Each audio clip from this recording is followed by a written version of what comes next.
My people, this video one I want watch so and yesterday be I just listen to this. Salute so now good morning. Video one I want watch now. And yes, today now be the 6th of September. Judgment Day don't land, and everybody, they eager, everybody anxious, waiting to know the outcome. But before then, watch this video. Help me share up. This is what will happen after the judgment. Listen to this, my honorable people, and listen to what they have the fact to that say. you can see if you are one of those judges tomorrow. Very soon. Number one, what are you going to do? And if Atiku is disqualified, what is going to happen? How old were they when they were making progress? How come you and I are standing here and let ancestors rule us and tell us where to go, and yet we refuse to stand up? How come we are standing here? Ancestors are making decisions for young people. My mates out there are out of politics. I'm 52. Out there, my mates are out of politics. They're supposed to be leading people, but I'm still waiting for the youth who will be the last of tomorrow. I don't know what you are waiting for. I think it's time to stand up. You ran, and some people fell off. So those who fell off will not be a part of those who will run again. I think that's an excellent job he has done with that. What you're saying, because we need to break, we have energy and passion here. But energy and passion without strategy is useless. So that your candidate will not be the one that will join the runoff. I will not be able to rerun. Because what we're here to do also is to educate people. Because tomorrow, no, give him the mic because we're going to go around like that. Tomorrow, from the judgment, they're either going to be a runoff, or a rerun, or what? Or a no run. Or a no run. Do you understand?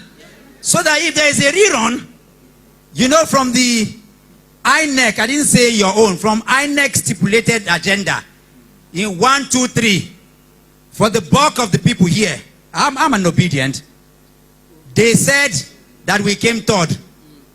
Isn't that so? It means, Dr. Peter, from what you're saying, if there is a runoff, if there is a runoff, it's going to be between 1 and 2.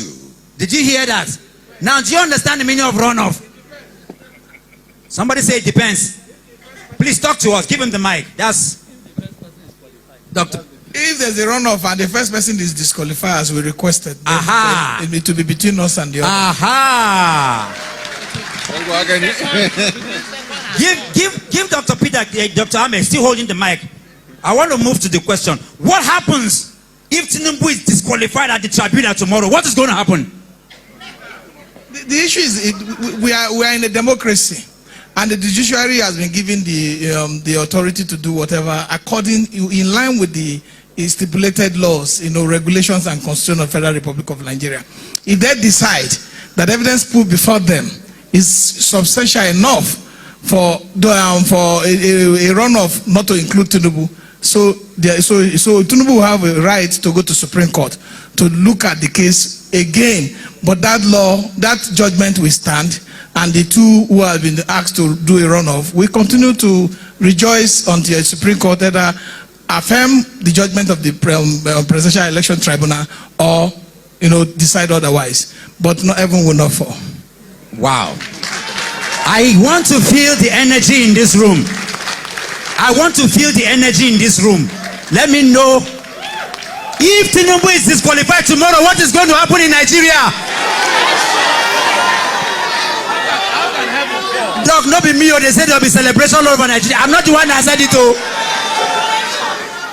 All right, give Uncle Mazi the microphone. What happens if Peter Obi is disqualified based on technicalities tomorrow? What is going to happen? No, first of all, no heaven will fall because of anybody. That is why I felt very, very insulted or assaulted as a Nigerian when Justice Mary Odili the other day was speaking and said we shouldn't bring down the roof. What roof? We can't bring down the roof. This is our nation. And all we're asking for is, according to the book, the Constitution, do justice to all. Do justice to the system. The Nigerian state deserves justice. No one individual should be above the nation. Not one person.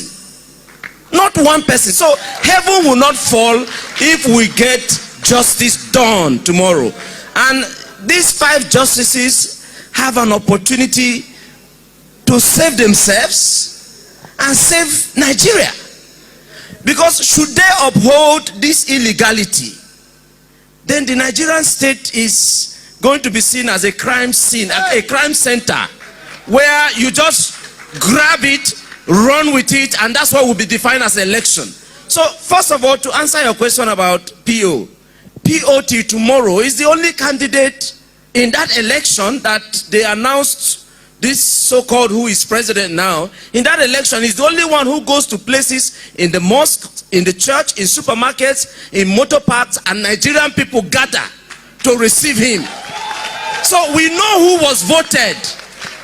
We know who the Nigerian people voted, irrespective of the zone, whether north or anywhere P2B goes to.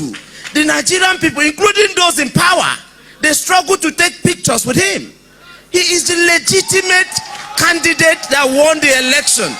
So, however, should our Lord Justices, the 5 of them, decide otherwise and say, oh, like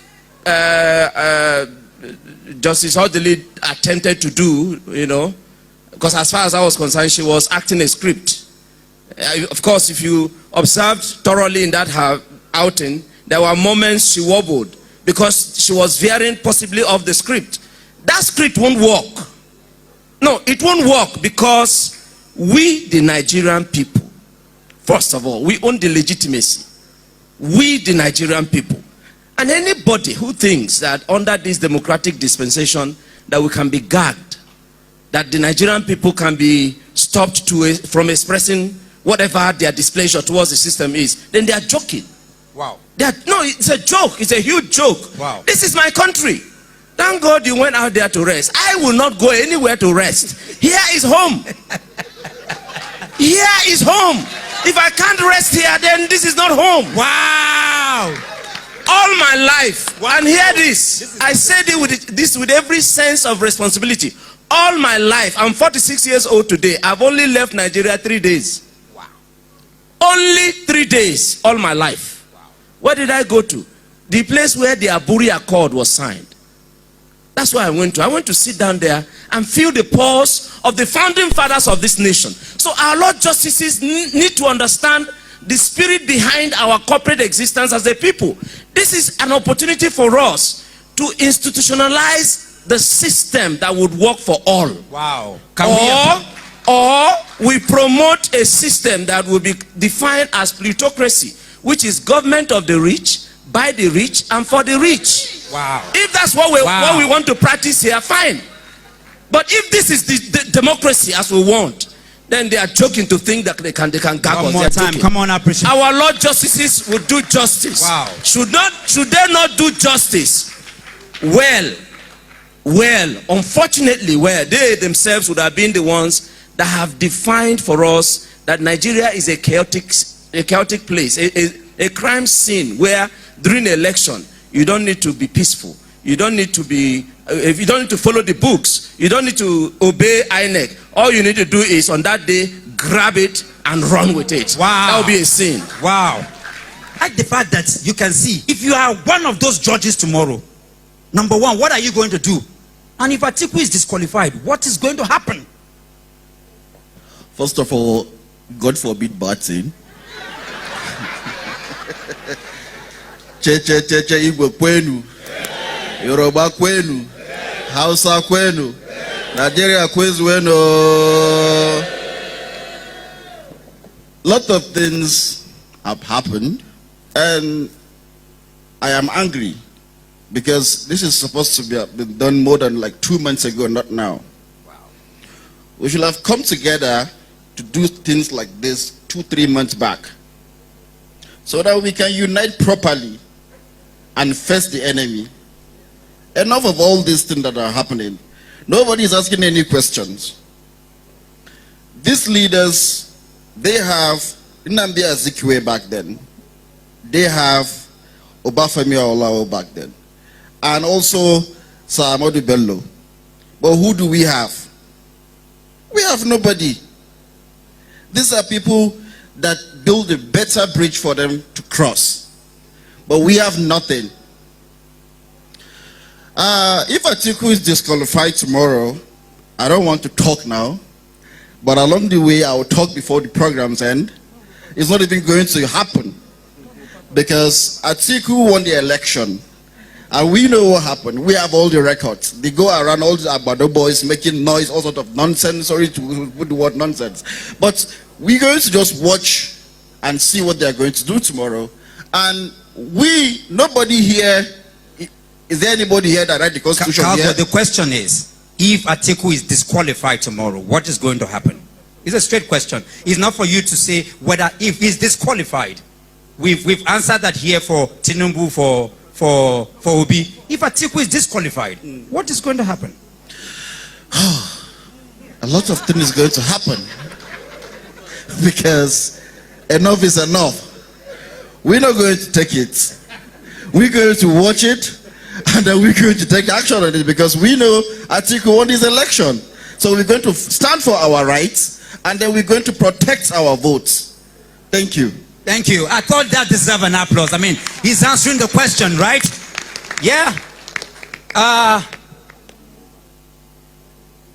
want to ask Ibrahim Abdulkarim Malam, who will be the umpire if there is a rerun or a runoff in this election? This is very tricky because I don't know. Gambo, Gambo cannot be. I cannot be. And the INEC that we took to court, I don't think, because the indictment is on who? And so I think we can do something better. Maybe they can do. We have a lot of books. We can go through our edition and check and see if we can sack some people and see if we can have another. No, but as we speak right now, Professor Yakub Mahmoud is still the chairman of INEC in Nigeria. The whole world is watching us here. Alhaji Ibrahim Abdulkarim, tomorrow is Judgment Day. Yes. We're here on ground zero in the capital city of Abuja. Yes. There is going to be judgment tomorrow. Yes. If there is a rerun or a runoff, who is going to be the umpire of Actually, that? it's not going to be an INEC of Yakubu. We Nigerians will come out. It's not going to be him. Dr. Peter, can we hear you? It's not going to be. Well, if we insist that this is not a banana republic, then we should really behave like we are not in a banana republic. If you are in the university and you fail an exam, what happens? You go for a receipt. So I don't see why we are all so frightened about this. We have the INEC chairman, and his name is Mahmoud Yakubu. So if he failed, and if the judicial system thinks he failed, then he should go for a receipt. And secondly, let's look at this dispassionately. Constitutionally, who appoints the INEC chairperson? Your constitution is so funny, and you're sitting here applauding Mo when he keeps on praising a criminal. You know, Mo has said beautiful things about a man that I know is a criminal, and you know the man, and they taught you a wrong history, and that's why my friend Mo traveled all the way to the UK searching for a criminal named Lugard, who criminally brought together people who had no cultural or ethnic ties together, and he created this problem we are faced with right now. So our constitution clearly says, except you change it, and you can't change it between now and tomorrow, that your president appoints the chairman of INEC. In other words, I appoint the person. You know, it's like Man U and Chelsea is going to play, and you tell the coach of Man U to appoint a referee. What were you thinking when you were writing this? So we already have an INEC chairman. His name is Mahmoud Yakubu, and I think he should conduct it again while we write his history for him. Wow. Thank you very much, Doctor. What I'm trying to say is very simple. Somebody come up on television or on the, and tell me he is going to grab it and run with it. So what I'm telling Nigeria is that if you see things that are not well written in the constitution, it's right for us to sit like this and make sure that we change that what is affecting us so that we can do the right thing. We can't be complaining of things since 1960 and also always see it. That's why when Indy came on here, she said what? We should keep talking. Let me tell you what happens today. Is the talking that we continue doing that we have a presence today and we are talking, and tomorrow they are televising the, what they call it, they are televising the judgment. If we keep quiet and make reference to the old system and the faulty things around us, then they are going to keep on riding on what they are doing. We have to stick and stand to the change that we want. And we must create the change ourselves. And we are too many for that. Wow. Wow. Give the mic. I mean, can we appreciate it even much more than, come on now. I want to take on Ihioma just before I return to Uncle Gambo here. But we hear you loud and clear in the submissions that you have made. Is America part of our problem? Dr. Mo, I know a musician. You don't have a visa yet? I know a musician that came from Nigeria. And he became one of the greatest artists in the world. And he sang one song. Suffer, suffer for work, enjoy for heaven. I be shopping, go they talk. Allahu Akbar. Amen. Open your eyes everywhere. Archbishop na meliki. Pope na enjoyment. Amen. To cut it short, that's what Fela said to us. And Fela sang a song and he said this, suffering and smiling. The biggest problem we have is us Nigerians. There is no America that is causing your problem. The day we wake up becomes our morning. We have been sleeping and we're still sleeping. The day we decide to wake up as a country, when we want to say enough is enough, enough will be enough. One of the biggest problems we have is not America, it's not UK, it's not even the man who put us together criminally. It's because we have decided to sleep and keep quiet. And we're snoring. Now, the danger in where we are, you can be snoring in an AC room, it's understandable. But when you are snoring in a roof on fire, I think you need help. You are snoring in a tidious river. The sea is flowing you. There's turbulence and you are still snoring. The last time I checked, your name is not Jesus. I think that's the problem we're having in this country. We are still snoring. Briefly, they took the election from you.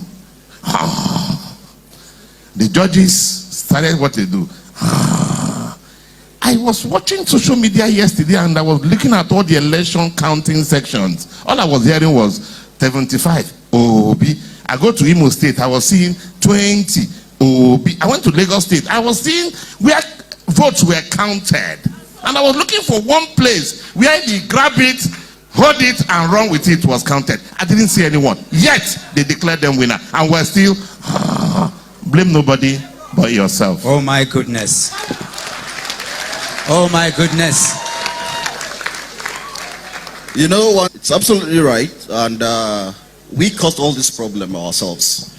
Because we are also, we should have been coming onto a program like this for a very long time.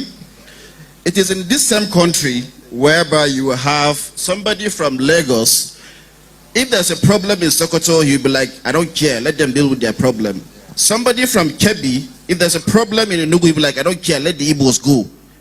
This is where we got it wrong from the beginning. We are not united. And let me tell you one funny thing. You see, these are our leaders.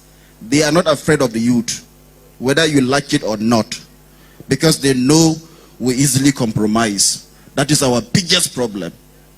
Thank you. That brings us to what you're saying is very, very serious. Remember the introduction we did here about the tool of politics, ethnicity, religion, and how they use that against us. In Europe and in the West, what they do, black and white, to divide the people. But when you come back home, they use religion and ethnicity to divide us.